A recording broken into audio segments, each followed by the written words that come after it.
रामपुर गांव में दो व्यक्ति रहते थे। एक पंडित था जो भगवान की भक्ति में लीन रहता था और दूसरा संपन्न गृहस्थ था जिसका नाम मदन लाल था। वह अपने धन धान्य में ही खोया रहता था। पंडित जी के पास एकमात्र गाय थी जो उनके लिए परिवार के सदस्य के समान थी। वहीं मदन लाल के पास 5 भैंसें थीं जिनसे वह अच्छी कमाई कर रहा था। एक दिन नारद जी को दूध चाहिए था। वह पहले मदन लाल के पास गए और बोले, भाई थोड़ा सा दूध चाहिए, क्या तुम दे सकते हो? मदन लाल पहले नारद जी को ध्यान से देखा और डंडा उठाकर दौड़ा लिया। नारद जी जैसे तैसे वहाँ से भागे और मन में सोचने लगे कि ये कितना निर्दयी इंसान है। फिर नारद जी पंडित जी के पास पहुँचे और बोले, पंडित जी राम राम, थोड़ा सा दूध चाहिए था, क्या आप दे सकते हो? पंडित जी मुस्कुराते हुए बोले, आओ महाराज बैठो। उन्होंने अपनी गाय से दूध निकाला और जितना भी दूध निकला सब नारद जी को दे दिया। नारद जी प्रसन्न हुए और बोले, पंडित जी आप बहुत अच्छे हो। यह कहकर वहाँ से चले गए। फिर 5 महीने बाद नारद जी को दूध की आवश्यकता पड़ी। वे उसी गांव पहुँचे। उन्होंने देखा कि मदन लाल के पास अब 5 की जगह 12 भैंसें हो चुकी थीं। नारद जी ने सोचा कि अब तो यह इंसान अवश्य मुझे दूध देगा। यह सोचकर नारद जी मदन लाल के पास गए और बोले, मदन लाल थोड़ा सा दूध। मदन लाल नारद जी को देखते ही फिर से डंडा उठाया और उन्हें भगाने लगा। कहने लगा कि यह तो वही बाबा है, फिर से दूध मांगने आ गया, चल भाग यहाँ से।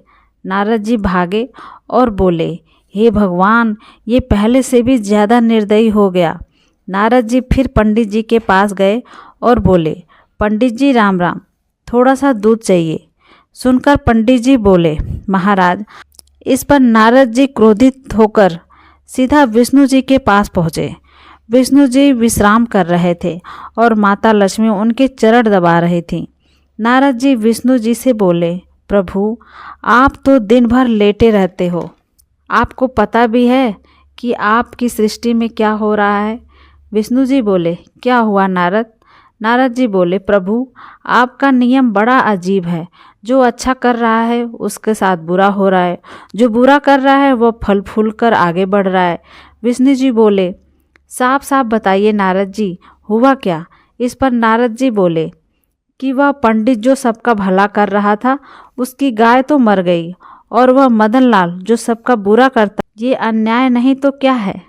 इस पर विष्णु जी बोले, नारद ये जो तुम देख रहे हो यह अधूरा सत्य है। आओ मैं तुम्हें समझाता हूँ। जो पंडित है वह दिन भर मेरा भजन करते थे, लेकिन उनकी एक गाय थी तो उसे बीच बीच में चराने भी जाते थे और फिर कभी वह भाग भी जाती थी तो उसे पकड़ने भी जाते थे। इससे उस पंडित का ध्यान मुझसे हटने लगा था।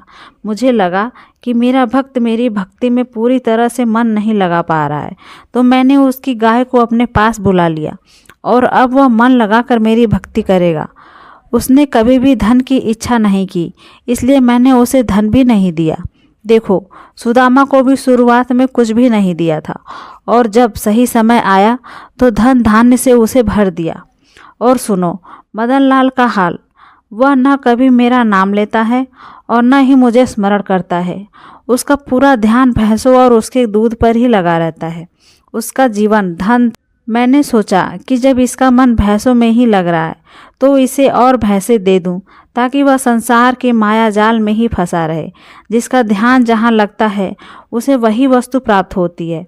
अगर कोई मेरी भक्ति में लगता है तो उसे अपनी भक्ति और शांति प्रदान करता हूँ, लेकिन जो सांसारिक सुख सुविधाओं में डूबा रहता है उसे उसी का विस्तार मिलता है, परंतु वह मेरी भक्ति से दूर हो जाता है। विष्णु जी की बातें सुनकर नारद जी का अहंकार मिट गया। अब उन्हें ईश्वर के न्याय का वास्तविक रहस्य समझ में आ चुका था। एक गांव में एक आदमी ने बकरी का भोज देने के लिए निश्चय किया। उसने अपने बेटों से कहा कि बकरी को नदी में नहला कर लाओ। बेटे बकरी को नदी पर ले गए और बकरी को नदी में डाल दिया। नदी में जाते ही बकरी जोर जोर से हंसने लगी। बेटों ने पूछा, तुम हंस क्यों रही हो? तो बकरी ने बोला कि मेरा कर्म चक्र पूरा होने वाला है, इसलिए मैं हंस रही हूँ। उसी पल बकरी की आंखों में आंसू आ गए और बकरी जोर जोर से रोने लगी।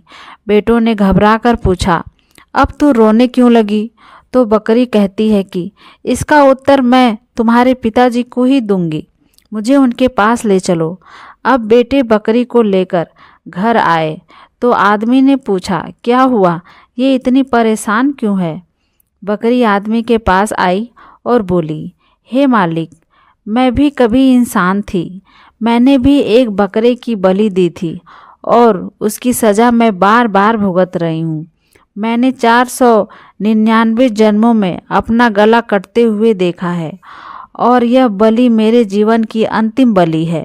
मैं इसलिए हंसी क्योंकि मेरा चक्र अब समाप्त हो रहा है, और मैं इसलिए रोई, अब यह कर्म चक्र तुम्हारे ऊपर लगने वाला है और तुम्हारे सिर को 500 बार काटा जाएगा।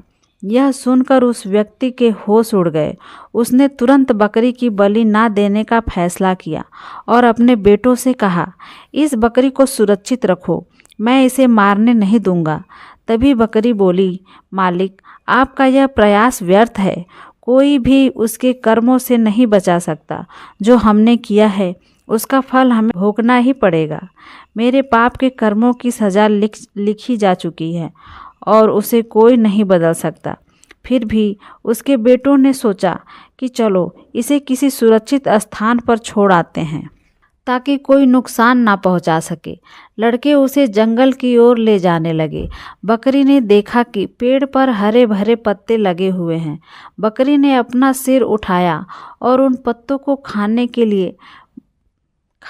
लिए बढ़ी। उसी समय आसमान से जोर से बिजली चमकी और पहाड़ी के ऊपर से एक बड़ी चट्टान टूटकर बकरी के सिर पर आ गिरी और बकरी का सिर तुरंत धड़ से अलग हो गया।